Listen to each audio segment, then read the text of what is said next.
Growing a business is kind of tricky right now. Supply chains are squeezed, tariffs and trade policies are dynamic, and cash flow, it's tighter than ever.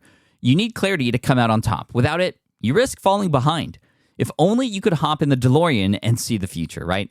Thankfully, there's NetSuite by Oracle. NetSuite has real-time forecasting to help you move ahead with confidence. This is your AI-powered business management suite and the #1 cloud ERP. Trusted by over 42,000 businesses, NetSuite brings accounting, financial management, inventory, and HR all under one roof. It's your single source of truth, giving you the data and control you need to move quickly. And with AI built in, you can automate the busy work and focus on strategy. NetSuite helps you see what's stuck, what it's costing you, and how to pivot fast. If I were running a business with a lot of moving parts, I'd use NetSuite for full control over everything. Tame the chaos with NetSuite. If your revenues are at least in 7 figures, download the free ebook, Navigating Global Trade, 3 Insights for Leaders at netsuite.com/SPI. That's netsuite.com/SPI. You spent months building towards launch day, but when the clock hits 0, your site crashes. Bots swarm, and loyal fans rage on Reddit. That's not good. Fanfare was built to stop that. Fanfare is the drop platform made for high-pressure moments, stampede-proof infrastructure, verified waitlists, and bot filters that actually work. Instead of refunds and rage, you get retention and revenue. And that sounds great to me. Your next launch shouldn't be a gamble. Get Fanfare's 5-step hype drop playbook and learn how to bulletproof your drop at fanfare.io/playbook. Again, that's fanfare.io/playbook. Welcome to the Smart Passive Income Podcast, where it's all about working hard now so you can sit back and reap the benefits later. And here's your host. He still believes building a solid email list is what all creators should be doing no matter what platform they're on. Pat Flynn. Earlier this week, we spoke with Dory Clark, author of the brand new book, The Long Game, all about, staying in this for the long haul and doing the things that you can do now so that you can have the most long-term success in both your business and in your life. And we talked about a lot of strategies to ensure that you're always staying on top of your business, your community, as well as your health and your mental health. All that stuff's really important to be able to do this for the long run, right? We don't just want those short-term gains. We want the long-term. We want the legacy. We want things to live beyond us and past us, even after we're gone. But today I wanted to talk about specifically how do we remain consistent? Because part of playing the long game, especially if you are going to be doing this for a while, especially in the creator economy, which we are in right now, it can take a lot to remain consistent. It can be very difficult to remain consistent with continually uploading, with continually showing up for your community, with continually providing value. That takes a lot of energy. And as somebody who has now created 510 episodes of the Smart Passive Income Podcast and nearly 1,200 episodes of Ask Pat, we're approaching 2,000 total episodes. And that's just podcasts. We're talking over 1,000 videos on YouTube. We're talking over 1,000 blog posts on the channel, or on the blog, smartpassiveincome.com. And I've been pretty consistent. Now, I haven't been consistent the entire time. There have been moments where I've been derailed. There's been moments where, for example, a troll really got in my head and almost made me give up, and I stopped creating content for a good month or so, and that wasn't good, and I've learned my lessons from that. The lesson being, hurt people had nothing to do with me, and more so because this person was hurt and they were taking it out on me. So that we'll save that for another time. In fact, I've talked about that many times before and I have a YouTube video about that. But we're not going to talk about that right now. We're going to talk about showing up and how to continually show up. And I'm going to give you 5 things to think about to help you do that. Number 1 is to do it enough, at least at the start, to turn whatever it is you're doing into a habit. I'm reminded of James Clear's book, New York Times bestselling author for several months now. In fact, I think several years. His book, Atomic Habits, an absolute game changer. He talks about this idea of providing yourself the opportunity to build a habit that will continually help you be successful. Meaning, we have good habits, we have bad habits, but when you specifically build small little habits in your life that can help you remain consistent with creating content, for example, things can go a very, very long way. When things are now habitual, they become a little bit more automated, and it takes some time to get there. Some people say it takes, 7 times for a thing to be automated, 7 times for you to remember a name, 7 times for, whatever. I don't know where that number came from. But really what it's about is just repetition, just continually showing up. And this is how the top athletes, this is how the top performers, the top musicians, top chess players, whatever, they show up continually and they get better every single time, right? The 10,000 hours situation from Malcolm Gladwell. And if you don't show up, you can't get better. And even if you're just getting 1% better every time, when you build a habit of doing something, you can then focus on pushing yourself. And I think I heard Harry Mack say this. He is a freestyle rapper on YouTube. He's gotten pretty famous over the last couple of years. And this year in particular, he's just crossed 1 million subscribers. His superpower is he's able to take any words or anything that he sees and turn it into an amazing free flow, freestyle rap. And it sounds like he wrote it out ahead of time, and it's genius. We call them bars, the way that he not just like rhymes words, but actually has it make sense and tell a story at the same time. It's amazing. Definitely check it out, Harry Mack. I haven't seen a talent like that before. But I remember watching a video where Harry was talking about the fact that, he doesn't, somebody called out that he hardly messes up, but he does mess up. But he's practiced so much, and he's been practicing this freestyle situation since he was a kid, that he can just breeze right through those mistakes and catch up. But more than that, the part that I want to highlight was when he was discussing how he practices. Because when he practices to the point where he's fumbling, he's falling, he's failing. And he does that because that allows him to expand his tank, if you will. He talks about like a car. If you are trying to get to 80 miles per hour and your car only goes up to 100, 80 miles per hour, you can get there, but it's going to be a lot of work and it's going to feel very, very difficult, and who knows how long you can maintain that. But when you practice and you build habit and you start challenging yourself, your tank starts to get bigger and your engine starts to get stronger. Well, maybe now you can go up to 300 miles per hour. And now when you're trying to go 80, like before, it's so much easier. In fact, your baseline is going to be your automatic is going to be better than what it would be for a struggle for somebody who is only going up to 100, if that analogy makes sense. And I love that. And I think that's great because I think, it shows that when we are trying things, we should be pushing ourselves because that expands our ability to move our foundation so that when we have to be automated, or like Harry, when he's just in the moment and flowing, he's now able to do it at a bar that's much higher than others because he continually stretches himself. So continually build that habit so that you can create more experiments and do things that are outside of your comfort zone, and raising that foundation bar so that you just continually remain at least consistent and your value can continue to rise over time. Number 2, this was also mentioned in Atomic Habits, the ability for you to, when you are doing something repeatedly, again, we're talking about staying consistent. If you are consistently trying to live stream every day on YouTube like I did for 365 days, if you're continually trying to write blog posts, if you're continually trying to record podcasts like this one, you want to make it as frictionless as possible. Meaning, for example, when I was streaming every day for an entire year, everything was set up so that I could just sit down, hit a couple buttons, the least amount of buttons possible. And I took a couple weeks to figure out how to do it more efficiently, but I tried to figure out what's the least amount of work I can do to go live. And then I figured that out. And that allowed me to not have to, A, make excuses, and B, just make it easy for me to sit down and record. And I could focus now on the content versus, okay, well, where does my camera go? Where does my lighting? Everything was set up. My lighting, cameras, microphones, I just had to sit down. Make the start of whatever it is that you continually have to do so easy that you don't need to use any brain power. You don't need to expend any calories to get started. You just go.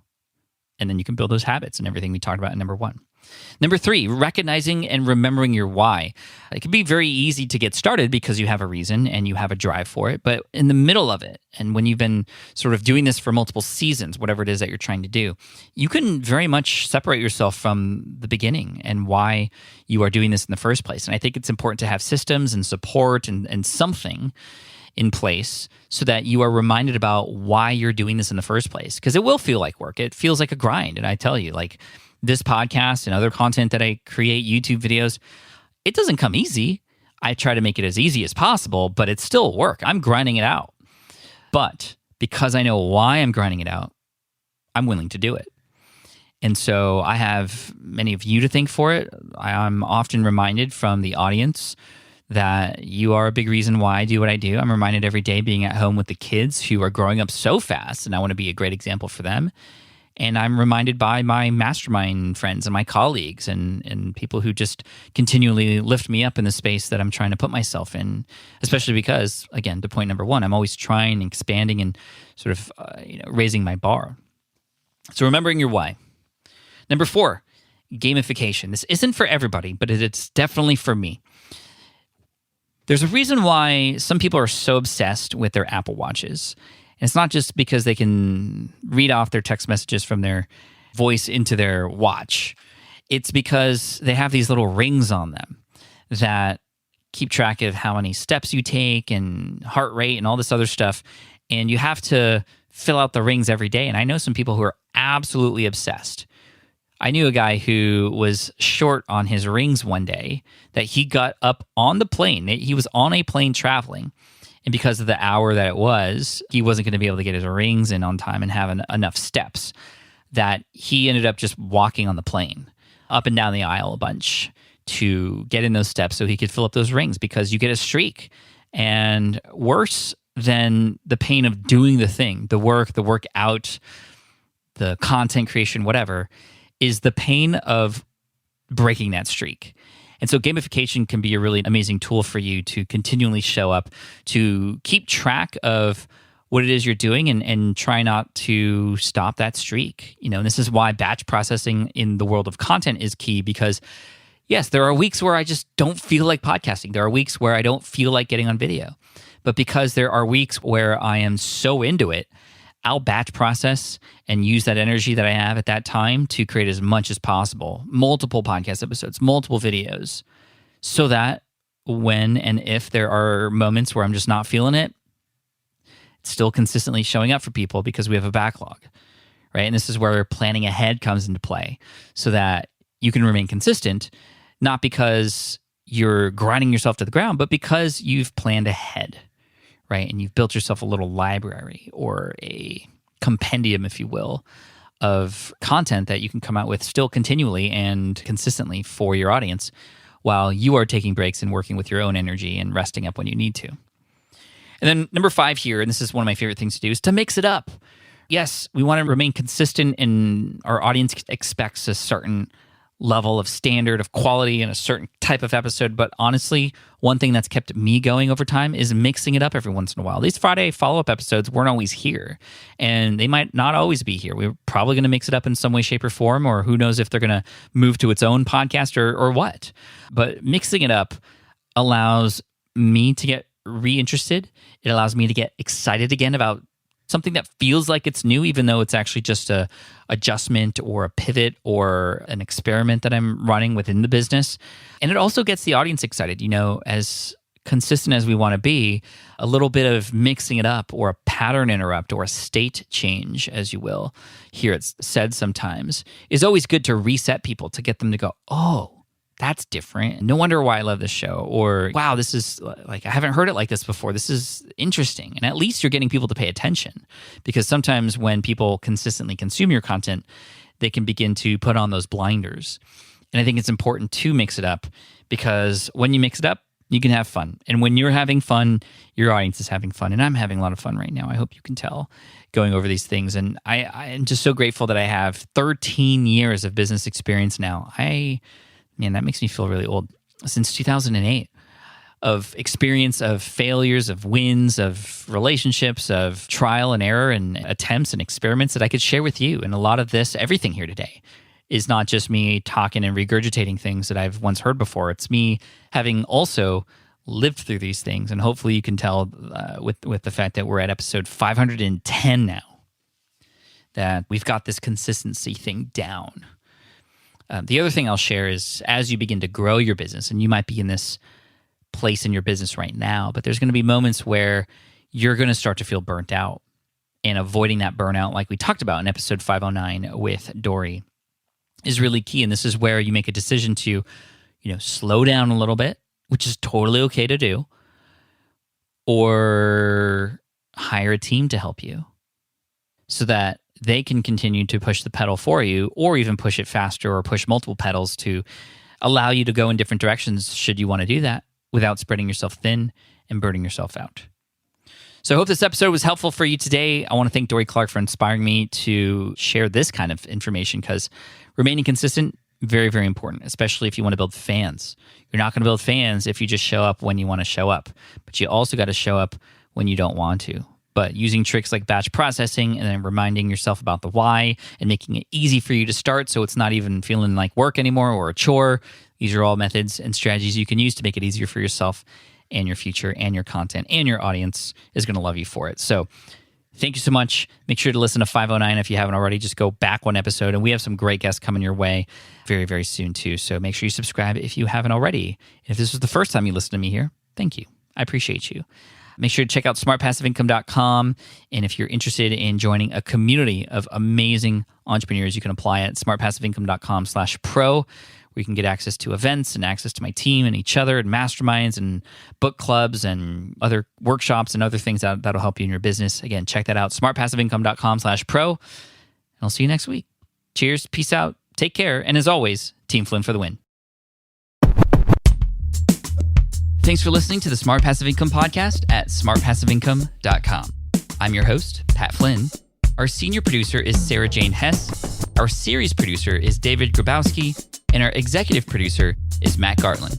Sound editing by Duncan Brown. The Smart Passive Income Podcast is a production of SPI Media. We'll catch you in the next session.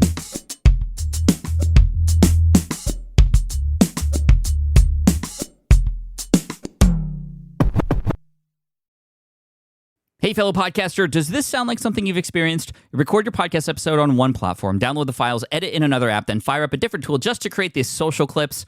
Well, it can be clunky, time-consuming, and frankly overwhelming, especially for creators trying to grow.